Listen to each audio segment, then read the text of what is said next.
So today we're going to make a mahi cob salad, and I've actually already prepared a salad here. So first of all, I'm going to take a pinch of pepper. I've got some salt, so I'm going to add a pinch of salt. I'm going to add a little bit of parsley.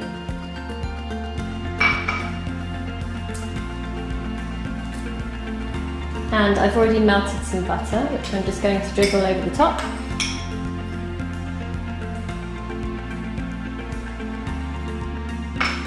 Then I have my MAHI Red Jalapeno sauce, which I'm going to put on the top.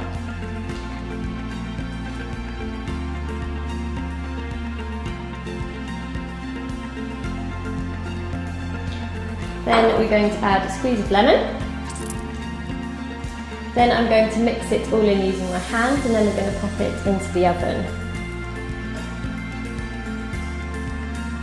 So now I'm just going to put this in the oven for 15 to 20 minutes.